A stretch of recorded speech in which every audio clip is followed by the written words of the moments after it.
भाई कल्पना करो, रामायण की वो पुरानी कहानी। रावण के 10 सिर थे, हर सिर में एक खास पावर, लेकिन वो पावर लोगों को ऊपर उठाने की नहीं थी,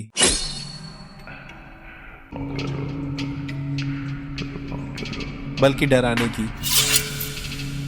दबाने की, चुप कराने की थी। अब सवाल ये है, आज का वो रावण कौन है? मोदी जी। गाली थोड़े दे रहा हूँ, बस एक एनालॉजी है भाई, कहानी का हिस्सा। उनके नए भारत में 10 ऐसे कानून बदले गए हैं जो ठीक रावण के उन 10 सिरों जैसे हर सिर सरकार को और ताकत देता है, जनता की आवाज कम करता है, अधिकार छीनता है। भाई आज की इस वीडियो में मैं तुम्हें वो 10 कानून बताने वाला हूँ जिन्हें मोदी सरकार ने खुद के फायदे के लिए बदला। सरकार का ऑफिशियल बहाना हर बार यही रहा, ये बदलाव हमने किए हैं लोगों की प्राइवेसी बचाने के लिए, राष्ट्रीय सुरक्षा के लिए, आतंकवाद रोकने के लिए, भ्रष्टाचार खत्म करने के लिए। लेकिन जनता का कहना कुछ और है, और वो कहना बिल्कुल साफ है। ये सब सिर्फ और सिर्फ इसलिए किए गए हैं ताकि भ्रष्टाचार को और छिपाया जा सके, विपक्ष को कुचला जा सके और सारी पावर एक ही हाथ में रखी जा सके। तो चलो आज सच देखते हैं। रावण के 10 सिर कौन कौन से हैं और इनमें से कौन सा बहाना झूठा है, कौन सा सच। पूरा वीडियो देखना, क्योंकि आखिरी सिर तक पहुंचोगे तो खुद समझ आ जाएगा कि असली मकसद क्या था। तो कहानी शुरू होती है 2019 से। रावण का पहला सिर, मतलब मोदी जी के हाथों बदला गया सबसे खतरनाक कानून, UAPA, unlawful activities prevention act. पहले ये कानून क्या था? सिर्फ किसी संगठन को आतंकवादी घोषित कर सकते थे, लेकिन 2019 में मोदी जी ने इसे इतना जहरीला बना दिया कि अब किसी भी व्यक्ति को, हाँ किसी भी आम इंसान को, बिना कोर्ट बिना सबूत सीधा आतंकवादी लिख दिया जाता है। अब कल्पना करो, तुम घर पर बैठे हो, बस चाय पी रहे हो, फेसबुक खोला और बस एक पोस्ट कर दी, ये सरकार कुछ गलत कर रही है, बस इतना। अगली सुबह 5 बजे दरवाजे पर दस्तक, NIA खड़ी है, तुम आतंकवादी हो, हाथ में वारंट, फोन छीन लिया, घर पर ताला, सबूत, ट्रायल, चार्जशीट। भाई वो सब तो बात की बात है, पहले जेल। और बेल मिलना तो नामुमकिन ही समझो। 97% लोगों को बेल नहीं मिलती UAPA में। अब ये कोई फिल्मी कहानी नहीं है, ये हकीकत है। और इस हकीकत का सबसे दर्दनाक चेहरा है फादर स्टैन स्वामी। 86 साल के बूढ़े पादरी भीमा कोरेगांव केस में फंसा दिए गए। जेल में पार्किंसन था, हाथ कांपते थे, ग्लास तक पकड़ नहीं पाते थे। कोर्ट में अर्जी दी, साहब सिर्फ एक स्ट्रॉ दे दो पानी पीने के लिए। महीनों इंतजार किया, न स्ट्रॉ मिला न सिपर। और 5 जुलाई 2021 को जेल में ही दम तोड़ दिया। बस एक स्ट्रॉ मांगा था, वो भी नहीं दिया गया। तो जब कोई कहे कि UAPA सिर्फ आतंकवादियों के लिए है, तो उससे पूछना फादर स्टैन स्वामी ने कौन सा बम फोड़ा था, कौन सी बंदूक उठाई थी? बस आवाज उठाई थी, गरीबों की। सोनम वांगचुक, वो लद्दाख का वो हीरो जो जलवायु परिवर्तन के खिलाफ लड़ता है,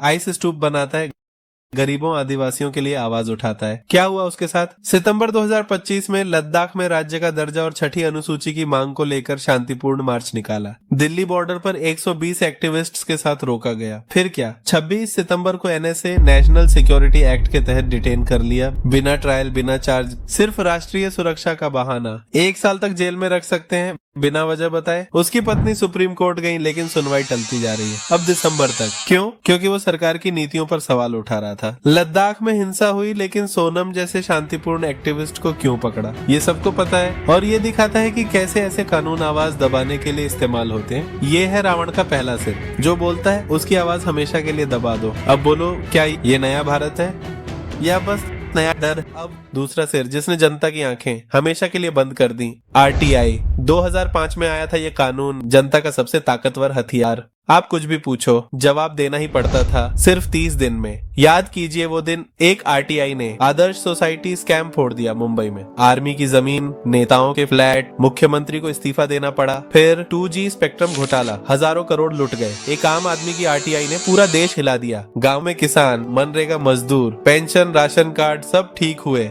जनता की नजर हर अफसर पर थी। लेकिन अब वो काला मोड़ आ गया 2023 में। DPDP act, digital personal data protection act. नाम तो बहुत अच्छा है ना? हाँ, लेकिन असली खेल ये है, इसने RTI को चुपके से कट डाला। अब बस बोल दो, पर्सनल डेटा, राष्ट्रीय सुरक्षा, बस कुछ भी छिपा दो। कल्पना कीजिए, आप RTI डालते हैं, PM केयर्स में कितना पैसा आया, कहाँ खर्च हुआ? जवाब आता है निजता का मामला है, नहीं बता सकते। फिर पूछते हैं अडानी को कितना लोन माफ हुआ? जवाब व्यापारिक गोपनीयता। एक और कोशिश, चुनावी बॉन्ड किसने दिए? जवाब डोनर की प्राइवेसी। कोरोना में हजारों करोड़ आए थे PM केयर्स में, ऑडिट नहीं, हिसाब नहीं।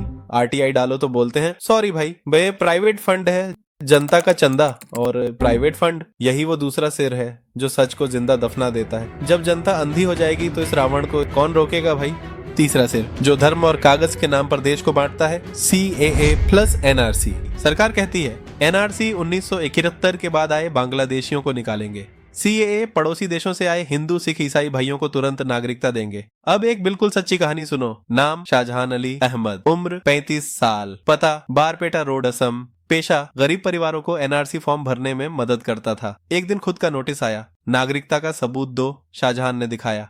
आधार कार्ड नहीं चलेगा, वोटर कार्ड नहीं चलेगा, pan card, ration card, school certificate सब बेकार। अधिकारी बोले 1901 अक्टूबर से पहले का कागज लाओ वरना बांग्लादेशी घोषित हो जाओगे। शाहजहां के बाप दादा 1950 से यहीं रहते थे, पर पुराना कागज बाढ़ में बह गया। अब 4 साल से फॉरेनर्स ट्रिब्यूनल के चक्कर। घर का सारा पैसा वकील को दे दिया, बीवी सिलाई करके घर चलाती है, दोनों बच्चे स्कूल छोड़ चुके हैं। अगर शाहजहां हिंदू होता तो CAA आते ही बिना एक कागज के नागरिक बन जाता, पर वो मुसलमान है, इसलिए उसका अगला पता डिटेंशन कैंप ही बनने वाला है। और हिंदुओं में भी जो गरीब हैं, जिनके पास 1971 का कागज नहीं, वो भी इसी जाल में फंसे हैं। यही है तीसरा सिर जो चुपके से कहता है हिंदू हो तो बिना कागज के भी अपना, मुसलमान हो तो 100 साल रहने पर भी पराया, जब अपने ही घर में धर्म और कागज के नाम पर बेगाना बना दिया जाए तो इस रावण को कौन रोकेगा। चौथा सिर जो लोकतंत्र के नाम पर तानाशाही थोपता है। 5 अगस्त 2019 एक झटके में जम्मू कश्मीर का विशेष दर्जा खत्म, अनुच्छेद 370 को राष्ट्रपति के आदेश से निष्क्रिय कर दिया गया। राज्य को 2 केंद्र शासित प्रदेशों में बांट दिया, जम्मू कश्मीर और लद्दाख, बिना किसी स्थानीय विधानसभा से पूछे। क्योंकि जून 2018 से राष्ट्रपति शासन था, बिना किसी स्थानीय नेता से सलाह लिए उन्हें तो घरों में नजरबंद कर दिया गया। उमर अब्दुल्ला, महबूबा मुफ्ती जैसे नेता महीनों हिरासत में रहे। इंटरनेट पूरी तरह कट, कई महीनों तक फोन लाइनें भी बंद, सेना की तैनाती दोगुनी, स्कूल कॉलेज बंद, पर्यटक भागे। सरकार बोली एक देश एक संविधान, विकास आएगा, आतंकवाद रुकेगा। लेकिन सवाल यह है क्या लोकतंत्र भी एक रात में खत्म हो सकता है। अब बाहर के लोग वहां जमीन खरीद सकते हैं। अनुच्छेद 35 वे भी खत्म, जो स्थानीय कश्मीरियों को विशेष हक देता था, जमीन, नौकरियां, स्थायी निवास, अब वो हक चला गया। बाहरी निवेश आए लेकिन स्थानीयों का डर बढ़ा और शांति। आज भी हमले हो रहे हैं। 2023 में पहलगाम में टारगेटेड अटैक, 2024-25 में भी आतंकी घटनाएं जारी, बेरोजगारी 18% से ऊपर। सुप्रीम कोर्ट ने दिसंबर 2023 में फैसला दिया, वैध है, लेकिन कश्मीर में असंतोष दबा हुआ है। ये वही चौथा सिर है जो कहता है मेरी मर्जी मेरे नियम, जो लोकतंत्र का मुखौटा पहनकर लोगों की आवाज दबा देता है। जब एक राज्य को बिना पूछे काट दिया जाए और उसकी आवाज को चुप करा दिया जाए। 5वां सिर जो सिविल सोसाइटी की आवाज को विदेशी फंडिंग के नाम पर दबा देता है। FCRA 2020 NGOs को विदेश से फंडिंग आती थी गरीबों की मदद के लिए, शिक्षा, स्वास्थ्य, पर्यावरण संरक्षण के लिए, लेकिन 2020 के संशोधन ने सब बदल दिया। अब सरकार ही तय करेगी किस NGO को फंड मिलेगा, किसको नहीं। 2014 से अब तक 1000 से ज्यादा NGOs के FCRA लाइसेंस कैंसिल हो चुके हैं, जिनमें ह्यूमन राइट्स, एनवायरमेंटल ग्रुप्स ज्यादा हैं। सरकार कहती है भ्रष्टाचार रोकने के लिए, लेकिन आलोचक चिल्लाते हैं ये तो असहमति को कुचलने का हथियार है। एक सच्ची कहानी सुनो। एमनेस्टी इंटरनेशनल इंडिया मानवाधिकारों पर रिपोर्ट करती थी, सरकार की नीतियों पर सवाल उठाती थी। सितंबर 2020 में उनके बैंक अकाउंट फ्रीज, FCRA उल्लंघन का आरोप, नतीजा पूरे ऑपरेशंस बंद, सैकड़ों स्टाफ बेरोजगार। जिन रिपोर्ट्स को वो लिखते थे वो आवाजें खामोश हो गई। ये सिर्फ बड़े नाम हैं, हजारों छोटे NGOs बंद हो चुके हैं जो किसानों की मदद करते थे, महिलाओं के अधिकारों के लिए लड़ते थे या आदिवासियों की जमीन बचाते थे। अब वो राष्ट्रीय सुरक्षा के नाम पर चुप। ये वही 5वां सिर है जो कहता है सरकार के खिलाफ बोला तो फंडिंग बंद, जो उन आवाजों को ऑक्सीजन काट देता है जो असल में गरीबों की उम्मीद थी, न कि खतरा। जब सिविल सोसाइटी की सांसें थम जाएंगी तो इस रावण को चुनौती देने वाली आवाजें कहां बचेंगी। 6वां सिर जो विपक्ष को कुचलने के लिए ED और PMLA को हथियार बनाता है। सोचिए 2004 से 2014 तक ED ने सिर्फ 26 नेताओं पर केस किए, लेकिन 2014 से 2024 तक 121 प्रमुख नेताओं पर, इनमें 95% विपक्ष के। CBI ED ने 136 केस चलाए, सिर्फ 3% BJP नेताओं पर, बाकी सब Congress, TMC, AAP, JMM, NCP। अब देखिए असली खेल। 23 विपक्षी नेता BJP में आए, सबके केस ठंडे पड़े, 3 केस बंद हो गए, 20 पर कोई कार्रवाई ही नहीं, जैसे वॉशिंग मशीन में धोया हो। सब ED के मेहमान बने, महीनों हिरासत में। और अब अगर ये नेता BJP ज्वाइन कर ले तो केस भूल गए, जैसे हिमंता बिस्वा शर्मा। कांग्रेस से BJP आए, सारधा स्कैम का केस रुका। अब असम के CM या अजित पवार NCP से NDA में, ED का केस बंद। अब महाराष्ट्र के डिप्टी CM PMLA का जादू ये है, बेल मिलना मुश्किल, ट्रिपल टेस्ट, भागने का खतरा, सबूत मिटाने का, जांच में बाधा। विपक्ष चिल्लाता है ये तो लोकतंत्र की हत्या है।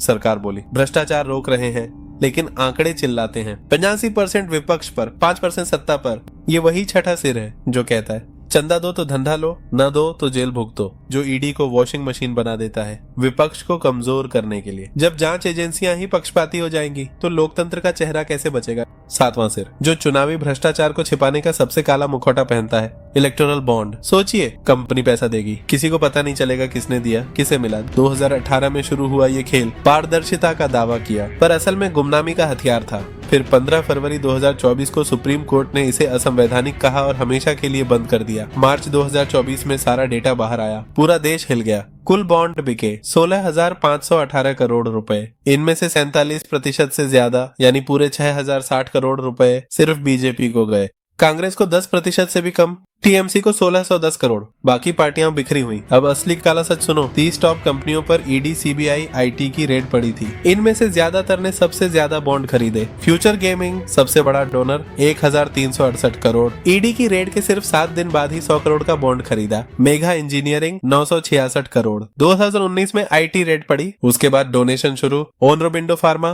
52 करोड़। 2022 में ईडी ने डायरेक्टर पकड़ा, रेड के बाद बॉन्ड खरीदे। हल्दिया एनर्जी 377 करोड़। 2020 में सीबीआई रेड पड़ी, फिर डोनेशन 16 गुना बढ़ गया। ऐसे 14 से ज्यादा बड़े डोनर। रेड के बाद बॉन्ड, बॉन्ड के बाद केस ठंडे, जैसे प्रोटेक्शन मनी दी हो। विपक्ष चिल्लाया, ये तो खुला रंगदारी रैकेट है। सरकार बोली, हमने तो काला धन सफेद किया, लेकिन आंकड़े चीख चीख कर बता रहे हैं। ये वही 7वां सिर है, भ्रष्टाचार का सबसे काला सिर, जो फुसफुसाता है पैसा दो तो केस भूल जाओ, ना दो तो जेल के दरवाजे खुलवाऊंगा। अब स्कीम बंद हुई, लेकिन डर अभी भी जिंदा है। पुराना सिर कटेगा, नया तरीका निकलेगा। जब चुनाव का पैसा ही अंधेरे में डूब जाए तो इस रावण को रोशनी दिखाने वाला कौन बचेगा? अब 8वां सिर, सबसे खामोश, सबसे जहरीला, जो अभी तक छिपा हुआ था लेकिन अब बाहर आ चुका है। ये वो सिर है जो आपकी हमारी नागरिकता पर सवाल खड़ा कर सकता है। नाम है सिटीजनशिप एक्ट 955 और एनआरसी सीएए का कॉम्बो।